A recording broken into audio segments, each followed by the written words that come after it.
Welcome to the HR Huddle podcast, presented by Sapient Insights Group, the ultimate resource for all things HR. It's time to get in the huddle.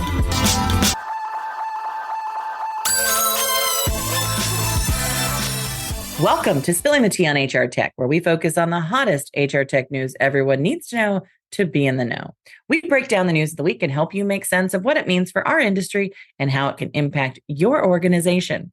We're recording today on November 27th, 2023, bringing you all the news you can use for this week. And I'm your host, Stacey Harris, Chief Research Officer and Managing Partner for Sapient Insights Group, a research and advisory firm. And joining me today for the conversation is our co-host, Cliff Stevenson, Director of Research and Principal Analyst for Sapient Insights Group.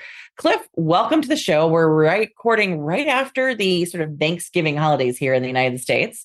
Do we have news this week? It's been busy but quiet, right? I mean, a couple days that's off. An interesting way to put it. Yeah. There aren't as many news items. It isn't like when we did it a few weeks ago and just had to kind of do a speed round to get through everything. But what has been super interesting, and we'll talk about a few different news stories, but I think the big one, besides hearing about your travels and what you learned from the Workday event, is the OpenAI, Microsoft, back and forth Sam Altman story that has been in, I'd call it national news, at least bigger than just the HR tech world, which has been interesting because it's something we've covered. We've actually covered Sam Altman himself when he was testifying in front of Congress. And interestingly enough, that leads to some news about AI that's happening in terms of legislation, or at least non-binding legislation, but across the globe. And then some sort of more standard tech news, talking about ADP, talking about Infor. And then if we have time, I'd like to talk about a company that I saw that sprung up using blockchain technology, which is certainly very rare. So we'll run the gamut of huge news stories to things I'm almost certain that our listeners have never heard of. I was going to say, you always find something out there in the corners of the ethosphere, right, that are interesting and new. And definitely blockchain is something that we haven't heard for a while. I almost like it definitely was the one thing in our annual HR system survey this year where we asked organizations about plans for investments in emerging technology. Blockchain didn't see an increase, where we saw an increases across all the other items that we track. I think it for as hot as it was a few years back, it's definitely seen a decrease in interest. It doesn't mean it's gone away. So always good to pull that.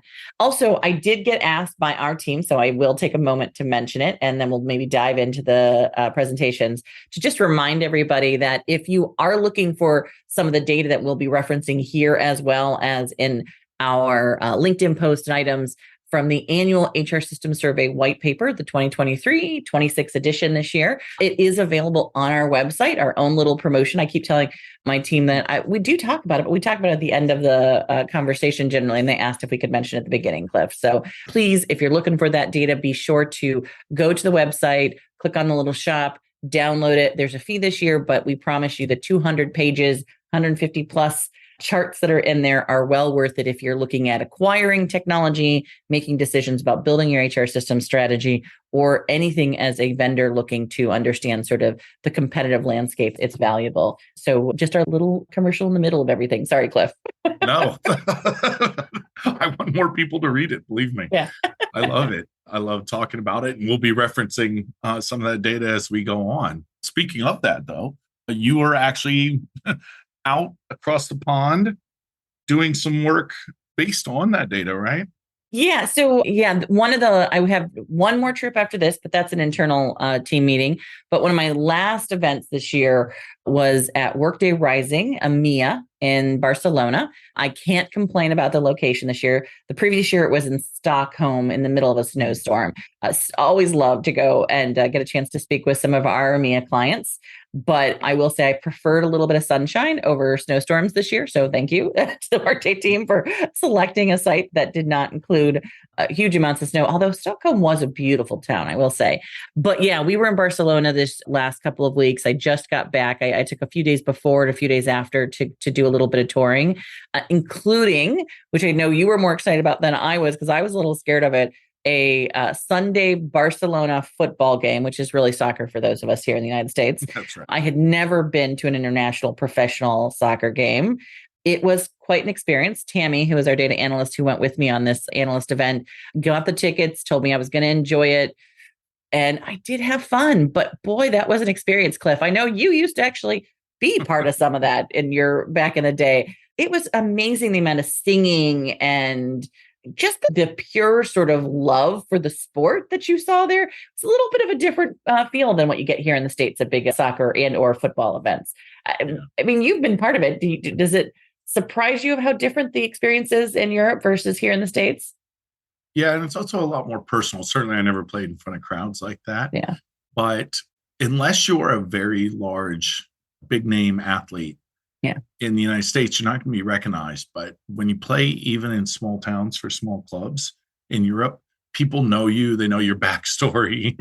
They come up to you and ask you questions in the street, and it's wild. So then you can only imagine that experience writ large for these athletes, and just it sort of transcends just sports fandom sometimes, for good and for bad.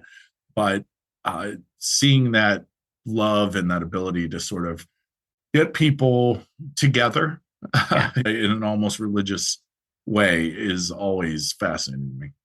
Yeah, no, you're right on. I will have to say, all around us, the people who could speak English and who we could interact with they knew the stats of every player, particularly like Lewandowski. I'm probably not going to get it right, but the main guy who had come from 3 different areas, who made one of the first goals, like the whole area around me sort of knew him and jumped up and was talking about him. And then there was a 16-year-old kid playing, which blew me away, that in their sort of professional version. And they were talking about how the difference between like this guy who had made the big goal, who's like 35, and the kid who just starts out, that they start them really young and they grow through sort of their capabilities in these leagues. And that's interesting too. In the States here, you're much more likely to have a much shorter, I think, playtime, right? If you're at a professional level. And so that was interesting to see as well. Yeah. Also, and not to make this an entire soccer podcast, but the advancements in just medical science, and this is true really across the board, and that we're seeing people play longer and longer. I mean, I guess I could tie that into talking about how we work for longer than we used to. We see that in our own data about retirement, and we worried for a long time about this retirement cliff, and it's gone back and forth between, oh no, everyone's going to retire. We're like, hurry up and retire. But that same ability to keep us sort of alive and healthy longer plays out in the sports world the same way it does in our offices, right? And so people are staying in, and that means less opportunities sometimes for the people coming up, but that doesn't mean there's no opportunities at all. Very true, as well as sort of the pay equity conversation, right? So one of the as we got started with that game, one of the things they did was giving an international award to, at least the gentleman who was in front of me explained, because I couldn't understand all of the Spanish, the most famous and the best female soccer player, football player for them in the whole sort of league. Like she had won and been part of, I guess, the women's league championship soccer group. And I mean, it is in that industry where we are seeing a real push. Now, obviously it's not there yet, but a real push for equality in pay. And the women's soccer league particularly is, I think that's one of the things that we've seen with some of the vendors who have sponsored them, like UKG, right? Like that's been a big conversation about pay equity, right? Yeah. Was that something that you saw at all during the Workday event? Was there conversations going on about pay equity? Back to work, Cliff. It's no fun. He's trying hard to figure out how to transition me back to work. Here, guys. All right. Yes, I will have to say I've been a couple of days of eating pumpkin pies and turkey, and I will say my head's much more excited about football games. No, to be honest, actually, what was funny is that several of the people who were at the Workday conference were also at this event. And so it was great when I got back to the Workday conference to have this sort of place to have this conversation. I'm not a big sports fan. I don't do a lot of sports events, but I did start to see a little bit of that value of having sports as a connector when you're doing networking. So I'll give you that. No, absolutely. Like I said, Not it something usually transcends in my boundaries. repertoire, but we did have fun with it. The Workday conference, I think this year at EMEA was really powerful. This year they had over 4,000 participants at the event, double, I think, what they've had in the last couple of years. It was the biggest they'd had in the EMEA region, which to me is really starting to show that when you think, I think there was 10,000 participants at the US Rising. The EMEA market is starting to catch up in both the amount of vendors who are partnering in that region with the Workday environment, the number of clients that they're gaining. We had the opportunity to speak to quite a few of their clients, many of them who have been long-term organizations now who are using them for multinational versions of the technology. And what I was really excited about was that this year, unlike other years, we got the chance to really hear, I think, some uniquely European, uniquely even Middle East to some extent, because the EMEA market is, as the Middle East market is covered with that, case studies and examples in the conference. Some of the big announcements too that I thought were really powerful that we saw were the fact that they were talking quite a bit about the skills management this year. Skills management, when I sliced the data this year, we saw actually a small decrease in the amount of organizations who are investing or planning to invest new and increasing HR technology funds in the skills management space. Many people have already invested quite a bit in it, except for in the European market. In our data, when we slice the EMEA market, that's still within the top 5 list of plans for increasing HR technology spending is on skills management. And you can definitely see it in the conversations we had. I had the opportunity to speak to the European advisory there at the event on the HCM application. And it was a room full of some of the largest, most, I would say, sort of influential European-based headquartered organizations with multinational challenges and multinational needs. And almost all of them had a story or a conversation about skills management, which is what we were talking about.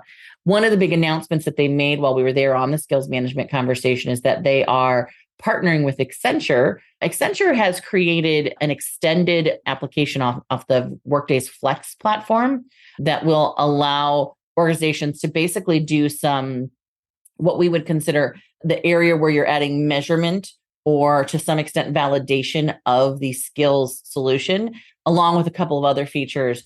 And so basically Accenture's kind of packaging that capability that they have basically built as part of the Workday environment, but still an extra sort of feature that's sort of off on their Flex platform. So if you follow a platform as a service model, that's basically what that is. And what's nice about it is that they're saying that they're also sort of bundling the services around that. So how do we help you build out your skills management capability? So really the largest organizations are probably, it's a real opportunity for them if they're getting ready to step into that space of having a partner. There are a lot of other small partners, I think, in the ecosystem for Workday as well, but this was the first sort of major announcement they've made on a big partner in this space. Accenture was definitely there in a big way at the event. So were a lot of other partners. We did hear a lot of plans from Carl, who is the co-CEO and was sort of the Carl Esteban, who is the co-CEO this year, but by next year will be the primary CEO for Workday. And he was there at this event in full force, having conversations on the stage, in the conversations with all the other European leaders from Workday there. And he was very focused on the fact that they are going to work really hard to create strong partnerships with many of the implementer firms and the partners in the market to create a broader ecosystem, because you just need more of a partnership model in the European market. The other thing, and probably the last one that I'll mention, is that there was a lot of conversation about artificial intelligence. This will probably give you a good lead in for whatever the next story is, Cliff. But I think Workday has been very clear about the fact that they are taking a strong stance on artificial intelligence, but the focus is on creating a trustworthy environment and doing it ethically. That's been their conversation since the beginning. And there was some pushback, I think, from the other analysts that maybe they're being a little too conservative. I don't feel that way from our data. Our data shows that Workday's customers know about their artificial intelligence, have been aware of their artificial intelligence long before the big push to understand it came out in the market. And so I think they're right where they need to be. What I would like to see them do is more global conversations on it. So there's a couple of things that they announced with artificial intelligence. One I thought was a really good comment from Carl as he was talking about what their plans were for charging any additional cost for artificial intelligence. And they made it very clear, him and Cheyenne, who is who oversees their artificial intelligence market as a whole, both of them were clear that there's no plans to charge extra for artificial intelligence technology inside of the Workday primary platform. Now, in the Extends platform or in the AR marketplace, which is working with third parties or other vendors, there's probably some additional costs. But as it comes to Workday itself and anything that Workday is doing, there's no plans to charge any additional costs.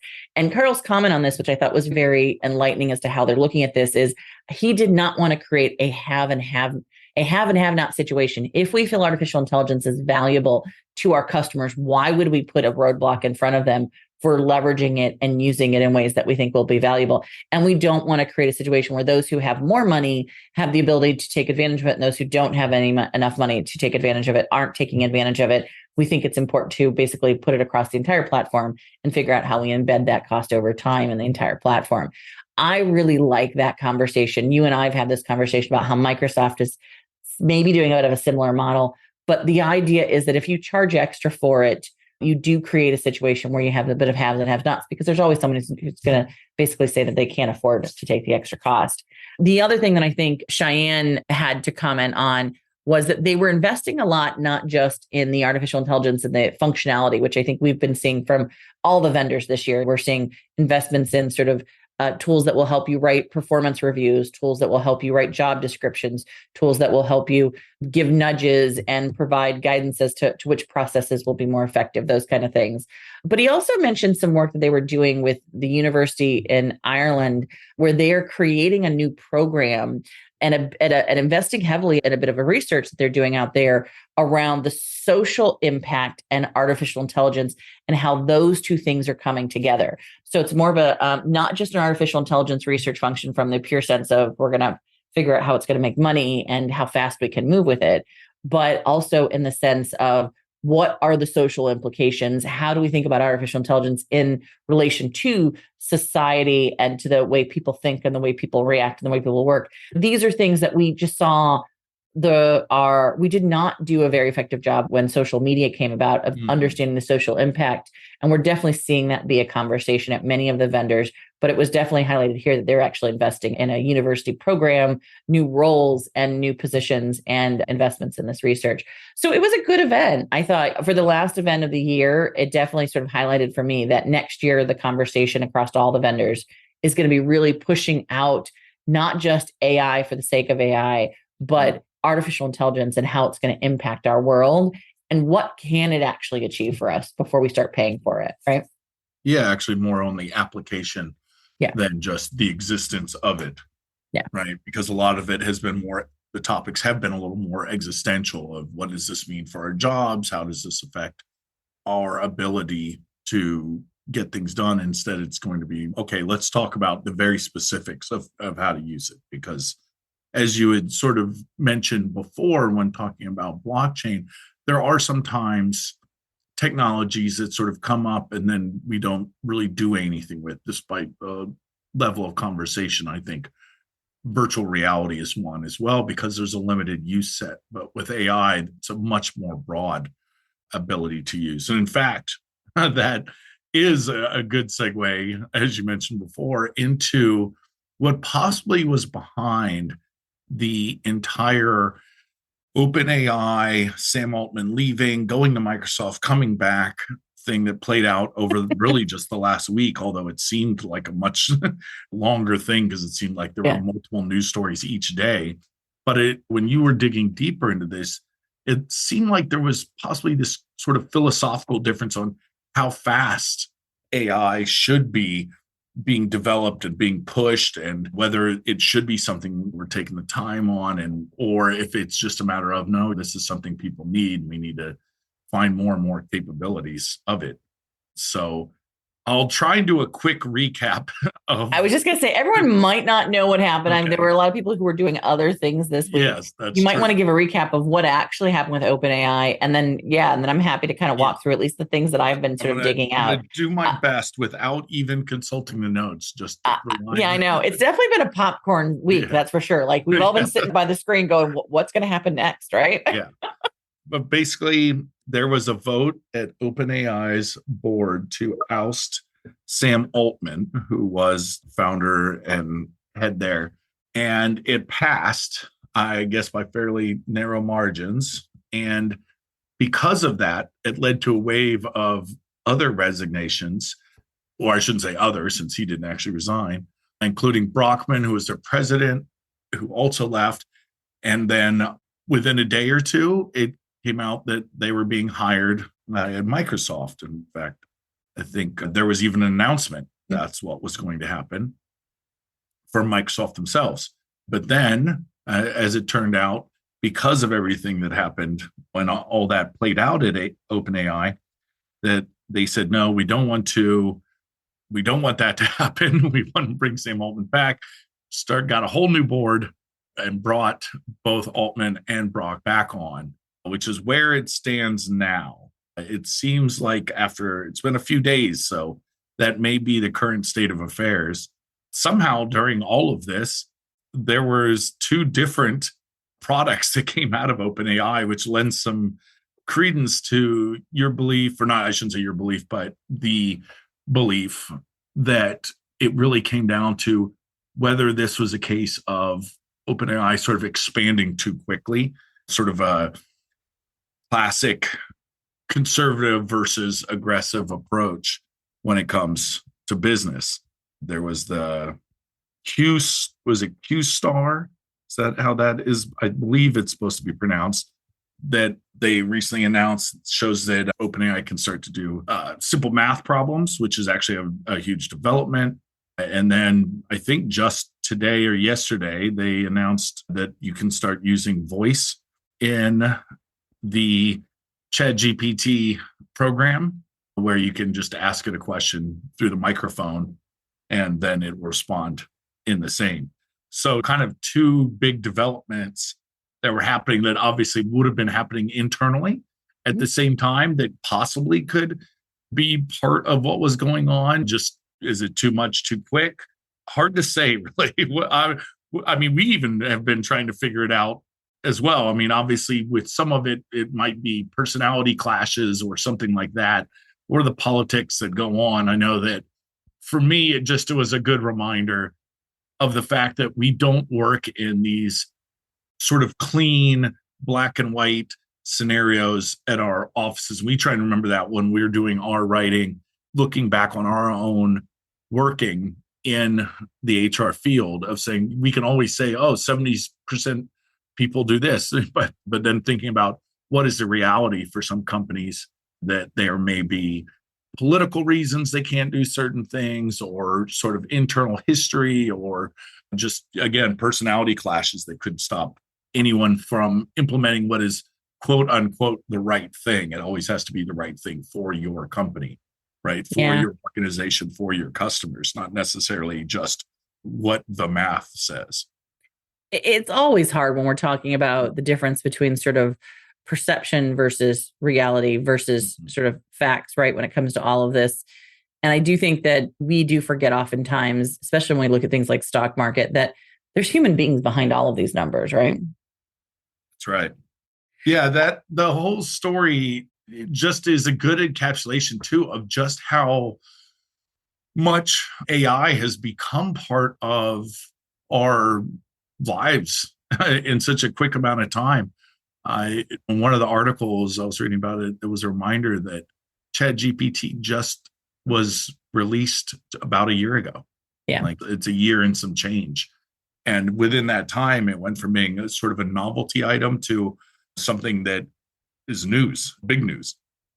I mean, that's where I started. That's why I really started digging into what was the reason behind the split, because we hear about this. I mean, one of the most famous sort of similar scenarios of this was when Steve Jobs was sort of pushed out of Apple, right, as the co-founder, as Sam Altman was, sorry. But that ended in almost like a 3 years before he was able to get back to the Apple environment and create what is now probably the most ubiquitous piece of technology in all of our hands, which is our phone, the new version of what would later become the iPhone.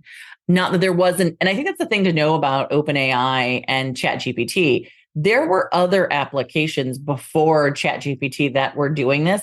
And in many cases, there were other vendors like Google and Microsoft themselves who had solutions that were probably competitive in this sense. But many of those organizations had chosen to be more conservative and did not want to release something like this in a market where it could be proven wrong, or there could be some things that might come out that were inappropriate, right? And so they were very careful about sort of putting this out in the market, even if they had some level of it, because of the fact that there is just so many things that organizations are concerned about what AI could do in the future. I think the interesting thing about what we're seeing here with Sam and the rest of the board in OpenAI is that one of the things that I think has been, when you really look at some of the powerhouses in Silicon Valley and the people who have sort of made this market what it is when it comes to the internet and artificial intelligence and technology as a whole, there's been this big thematic push of move fast and break things, I think, right? Mm-hmm. You and I had that conversation, and Sam could have grew up in that environment. And there's a lot of people who feel like this may not be the time to move fast and break things. And when I really looked into fundamentally what was the split about between the board and him, and now this comes from, I think it's important to note where the source comes from, Mike Isaac of the New York Times. Mike Isaac has been monitoring and watching sort of the AI space for quite some time. So he sort of knows a lot of the inside players. And his perspective is that what he saw, what he can piece together, right, from all of his interviews and his conversations, is that the OpenAI board, which is influenced by a lot of scientists, and I think it was the head of research or the head of someone in there who had done the initial sort of push, they were worried about the company's expansion was out of control and might even be called dangerous, was the word that was used in this article.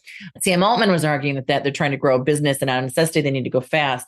And it is well worth noting that a lot of the board members were already independently wealthy people who had made money in other areas of HR tech and other areas of move fast and break, or move quickly and break things fast, right? Conversation places. Many of the people who had bought into OpenAI and ChatGPT, especially the employees, had come in like many people do in the tech space without any, and all their money was going to be paid off of this business going public and eventually becoming something that would be powerful in the market. If they missed their moment, if they didn't move fast enough, they could become the next version of what was BlackBerry back in the day, right? Like an amazing, great technology that didn't quite get to where it needed to be because people were being conservative or were too worried about the science and not worried enough about the business. We don't know the answer between the two. There's a balance whenever you're doing this. Microsoft owns 49% of OpenAI, and it's something everyone should always be aware of. So when they were offering Sam the job, and Satya, who is the CEO of Microsoft, the comment was that she was livid that they had gone through and done this, the board had done this for OpenAI. She was definitely protecting the IP interest of Microsoft when this happened, right? By saying, we're going to hire them, because they did not want all of that capability, all of that experience to go anywhere else. And then I think the pushing of the board to go back and rehire Sam and go back to where it was at, that increased overall shares for Microsoft, it increased overall investments in what was going on with OpenAI and ChatGPT products. But as you said, it also increased their production of things. I think we're going to see this play out in a lot of small and large ways, is this difference and this opinion between sort of moving fast with AI, because you've got to be first movers in a market like this versus being careful about what we're doing for our society. And it doesn't mean that those two things are exclusive, right? I think that's the biggest conversation you and I were having, right? Yeah, exactly. And there's also, as we were talking about before, in sort of the lead up to this, there is, of course, the governments having their say on this too, right? And they're very much going to be looking out for that protecting society sort of role as is their want. And in that, there was a agreement that went down today, I guess, it was released the 27th, and it was between 18 different countries. Signed a non-binding, I do want to point that out, but it's hard to even get 18 countries to agree on anything, so much less a binding one. And it has a lot to do with how how governments should be looking at AI. And it's very much safety first, security first and foremost, protecting the data that is in there, because as we've mentioned, when you're putting in queries to these OpenAI programs, you're losing some security of that data, right? Just as any time that you're working with companies. And so it should be protected wherever that data is going. And of course, the usage of it should be restricted to those areas that are kind of in the public's interest or safety and not being used for potentially creating more bias within the world, which can happen too with bad data sets. So kind of really playing the role of just saying, here's what the boundaries are for the usage of AI, which I think is, what their role should be. They're also face that sort of internal struggle as well, which is this is something that can be also benefiting society, right? This new technology, this could improve economies or improve people's lives in numerous different ways, but it also has potential for destruction or at least harm. Let's go with that less egregious word there. And how do they sort of make that guess or prophecy of how is this going to play out? So all they can really do is say, let's just make sure we cover our bases with protect the data, protect people. And although, like I said, it is a non-binding agreement and it doesn't really affect anyone's lives, it at least starts to give people an idea of how to think about AI and its larger place within our world, because again, it is one of those things that's here to stay.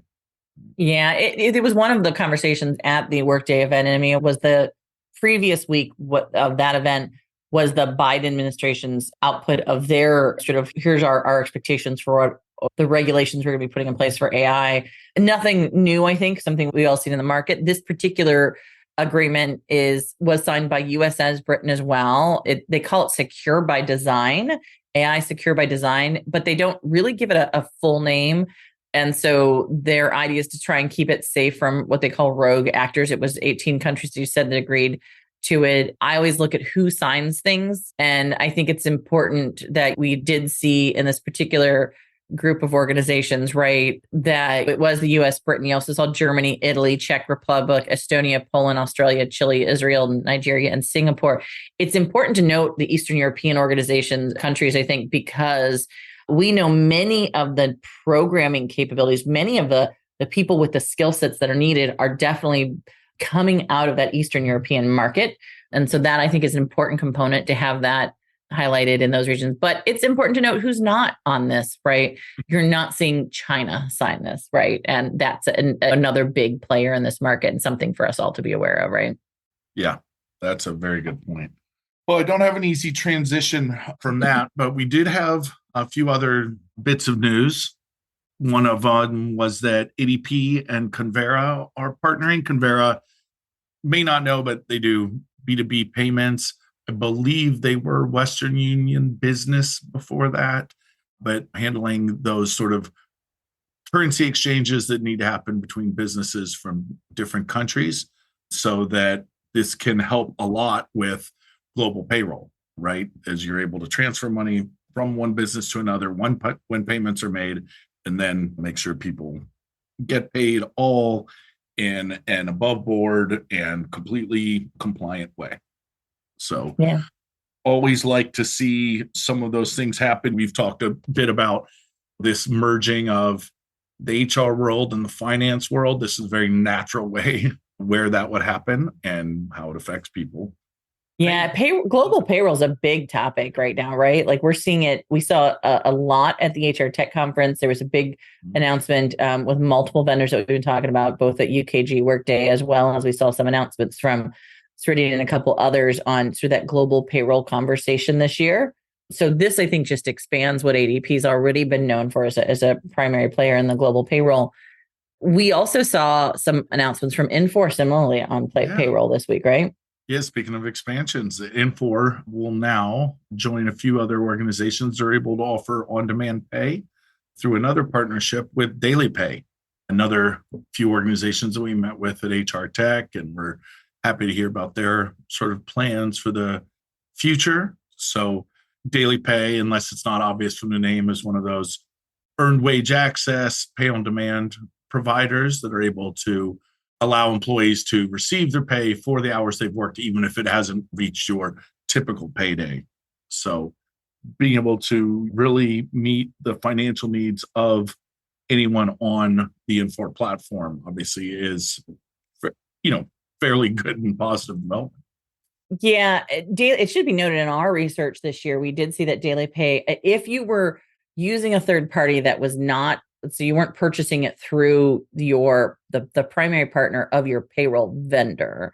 So if you were sort of just using a vendor for earned wage access, Daily Pay was probably the number one source organization identified, at least by our participants in our research this year.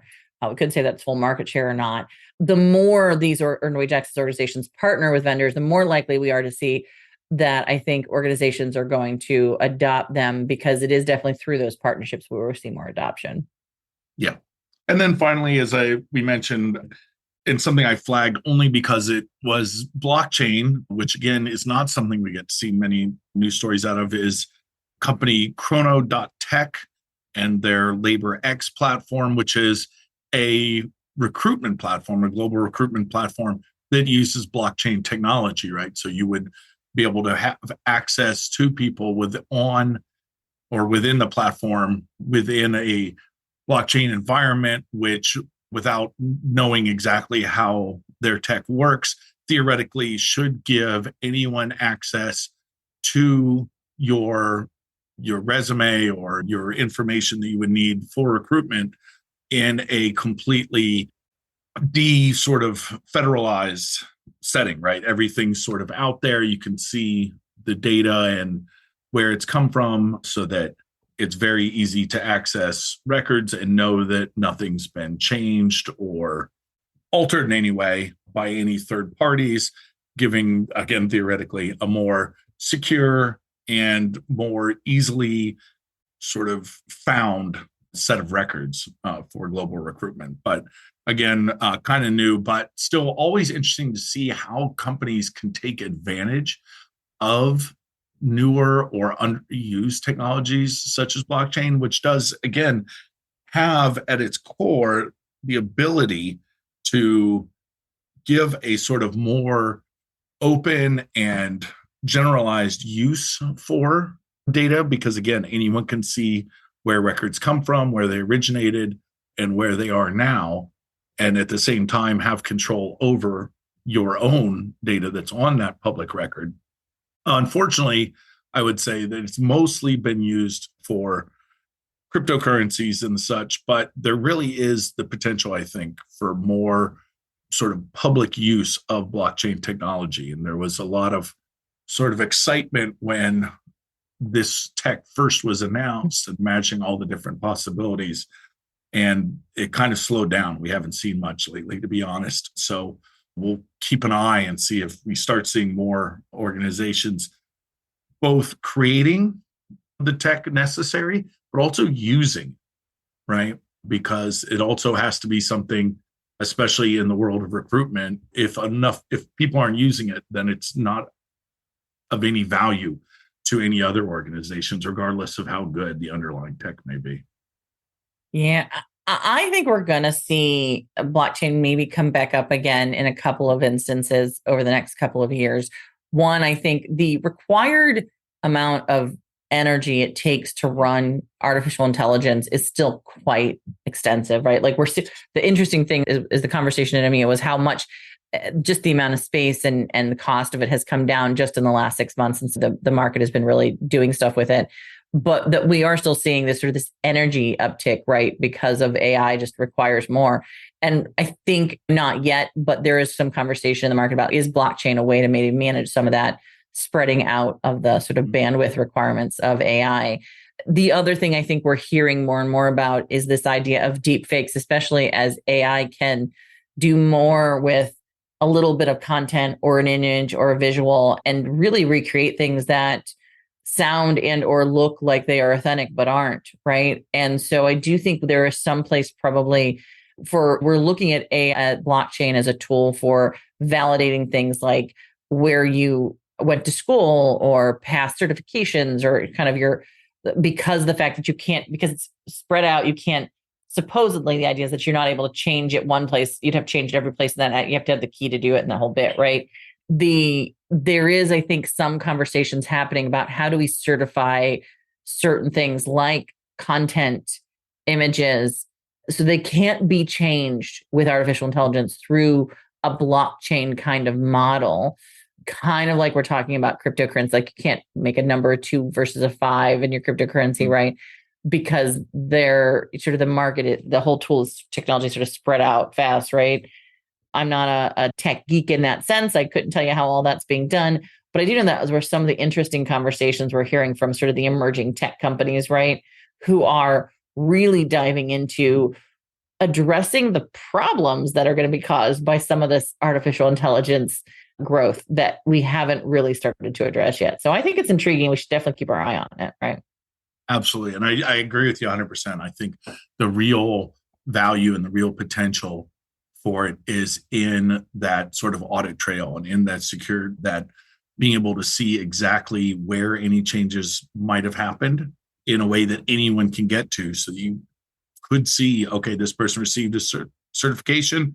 We know it came from this particular user, and that cannot be added or removed the way that it could be on any of the systems that we use now, right? Mm-hmm. Anyone that's worked in recruitment knows what a pain it is sometimes to track back and find out if the person got their degree from this school at this time, as they said.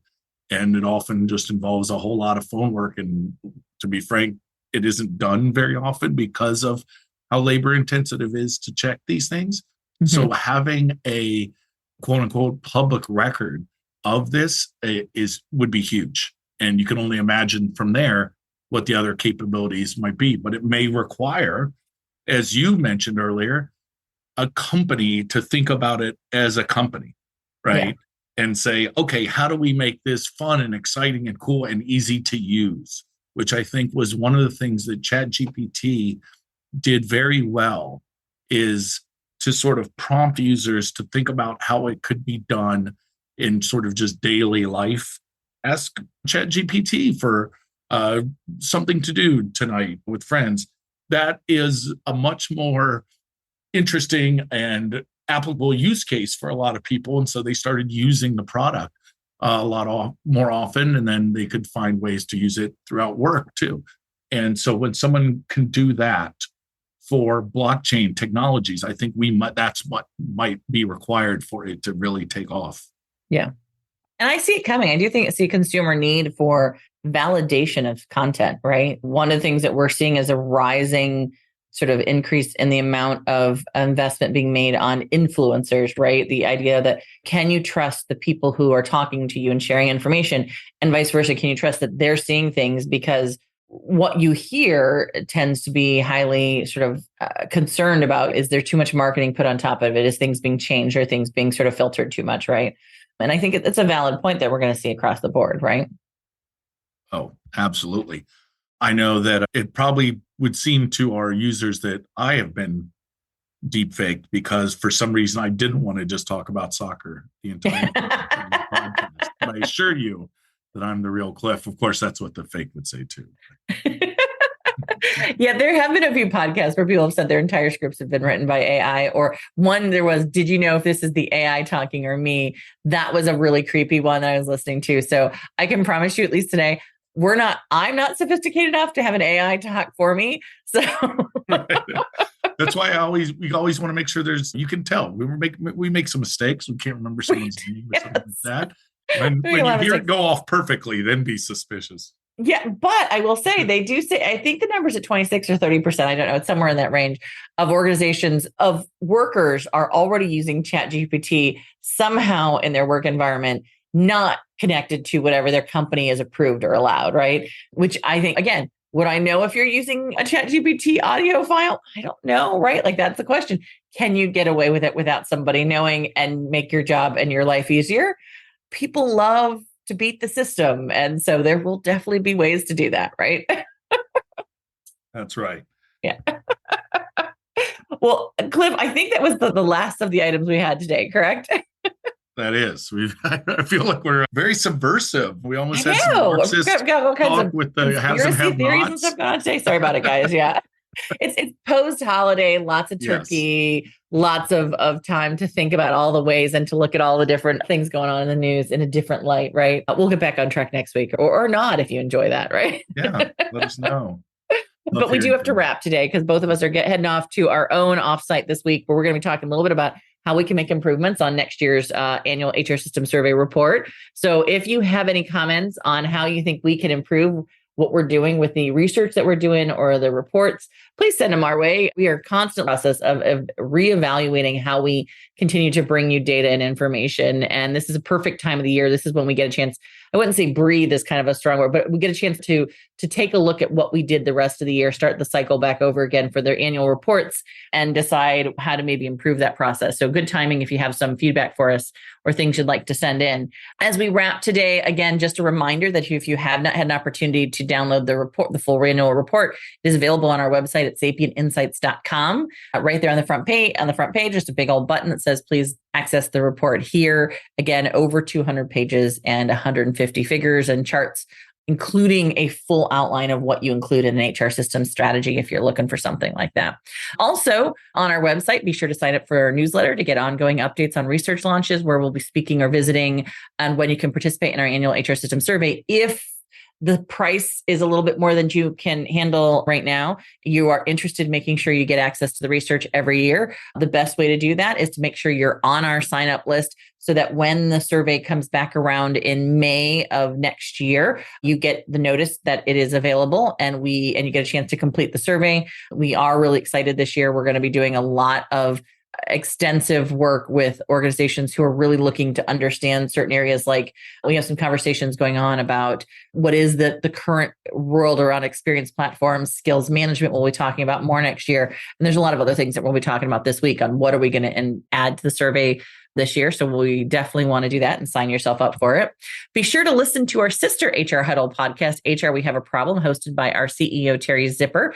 These HR Huddle episodes are really important if you like them, if you enjoy listening to us talk about what's happening in the news every couple of weeks, as well as listening to the interviews being done by HR We Have a Problem. Please be sure to support the podcast by subscribing and leaving a rating and review. Those are absolutely critical to making sure we're in all the algorithms, speaking of AI, that show up on people's lists. I think we're now in the top 10% of HR podcasts being listened to, but we always love to make sure that we are hitting the right notes for everybody.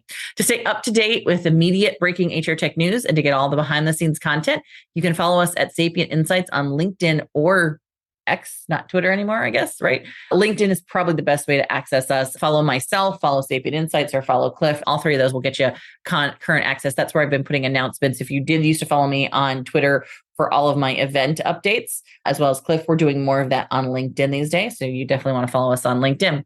Cliff, thank you for, as always, pulling together a great list of conversation topics for us to have for the weekly news. Thanks to our production team, including Brand Method Media, who helps us produce our podcast each week, run by amazing founder Kelly, our marketing team, Lisa Renko and Summer. And thanks to our listeners and community. We couldn't do this without you. You are what make this all happen. And that's it for this episode of Spilling the Tea on HR Tech. We hope it's been just the brew you needed to start the engines running this week. We'll be back in 2 weeks with another pot of boiling hot HR Tech updates and insights just for you. Thanks, everyone. Bye.